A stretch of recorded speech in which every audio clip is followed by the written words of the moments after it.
since we started out with the herbicides to control plants, I think we'll stay with them before we go to the insecticides. One of them that we're fixing to lose is MSMA. This, most of you, if you've used it, it's been put on your yard to control sandbur or crabgrass or something like that. The MSMA, the A part of it is arsenic, and the EPA is really coming down hard on anything that has arsenic in it. So this one's fixing to go off the market. If you've used it in the past and be happy with it, well, just be aware that it's fixing to be off the market. There are a lot of pre-emergent herbicides that help to control crabgrass now, and so the actual over-the-top contact spray of the MSMA is not as critical as it has been in the past. One thing about this, it burns off the top growth. It's a contact kill, doesn't have any soil residual, doesn't have any translocation down into the roots like Roundup does. So MSMA is one of those that we're fixing to lose. Just be aware of it. If you've used it in the past, why you know about it. If you haven't used it in the past, I wouldn't advise you to go out and get some of it, because there are other ways to make things work. One thing about MSMA, if you're going to use it in the summer, I've found that if you will fill up your sprayer and let it get to be warmed up rather than just cold water out of the well water or out of the tap, if you let it get kind of warm, since it is a contact spray, you'll get a whole lot better burn on it and a quicker burn with this MSMA than if it's really cold water. Not that it won't work if you don't do that, I just have found that it does a little bit better job. One that I'm finding a lot of people don't know about, but when they do find out, they're extremely happy that they did, is called grass killer. And it comes under different active ingredients, so I'm not going to get carried away with that, but I will kind of tell you a little bit about the way this stuff works. You can spray it to kill Bermuda grass out of your garden or out of your flower garden. It won't affect tomatoes, it won't affect okra. There are just a lot of things that it won't affect. It's that selective. They came up with this because they were spraying it in killing Johnson grass out of cotton.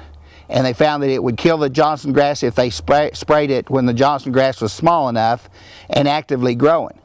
From there, it made it into the alfalfa growers market, and they were killing a lot of annual grasses and a lot of Johnson grass out of the alfalfa. Well, it wasn't too long until they got it into soybeans and things like that, but it's now made it into the homeowner market. Grass killer is a real good chemical to use where you're just putting in a garden. You should have sprayed it the year before with Roundup and got all the Bermuda grass killed out, but you just didn't manage to get that done. Rather than fighting the Bermuda grass by hand for 2 or 3 years, why, you can wipe it out in just about a year by spraying this grass killer. So it's one of those things that a lot of people kind of think, well, maybe it's too good to be true. But grass killer, you can get it and spray it in the right quantity whenever the Bermuda is actively growing in your garden. It will kill any kind of grass that's in your garden. Now, by the same token, you can't spray this on corn, because corn's so much like a grass that this doesn't have that kind of selectivity. But over okra, over the tops of beans, over the tops of tomato plants, this is really good, and one that a lot of people are really thankful that they've got these days. Well, that pretty well covers the herbicides that we want to talk about. There's one that I want to mention called Florel. Now, this is used to control the sweet gum trees where they won't have balls, and we get a lot of calls about this. It's a good chemical, and if properly applied, it does what it's supposed to do. The thing is, in the proper applying of it, it has to be sprayed on the flower, and then it sterilizes the flower. Well, a lot of these sweet gum trees are very, very tall, and in order to get good control, you've got to spray all the way to the top of those trees and get it on the flower. If that's done, and if that's done properly, you'll get a good control. The bad thing is it's hard to get it that tall, and the second bad thing is any of your overspray that lands on flowers or tomato plants or anything like that that happens to be around, it will keep them from flowering too. So there's just a whole lot of things that you want to flower that you can't keep this off of if you're spraying it. So they've got this, it is available, it is got other uses, but for the most part people want to use it on sweet gum, and it's just extremely difficult for it to do the job. Now when we talk about insecticides, the first thing that I like to mention is Dawn soap. And you might think, oh man, Dawn soap, I thought we was talking about insecticides. There's such a deal called insecticidal soap, and a lot of you have probably used high pressure with dishwashing soap in the past to blow aphids off of houseplants or something like that. Dawn soap has the same formulation as what most insecticidal soaps do, so it is extremely good at that.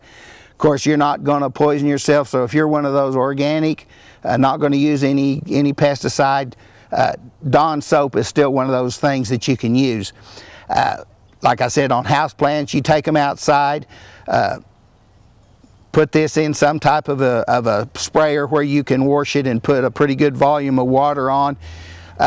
It works by disrupting that protective coating that the insects have on them to keep the water from, kind of like flows water off a duck's back. Well, insects kind of have a similar thing, and when you put this soap in and wash them hard, they get wet and end up dying because their natural protection is disrupted that way. So Dawn soap's one of those things. I also didn't mention it. If you've got a hard to kill weed in your yard and you're trying to get the chemical into it, like some type of ivy or something, the Dawn soap will work good with your herbicide. Now, if you've got something that there's not really any problem getting it into the leaf, or if it's ground activated, if it only works on the ground, there's no use to use Dawn soap. But with Roundup, it's a good deal to put some of this in.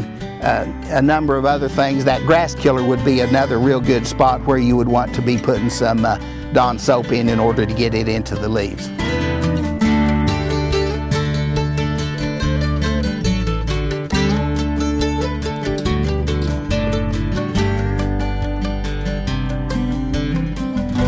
Don't go anywhere, we'll be right back.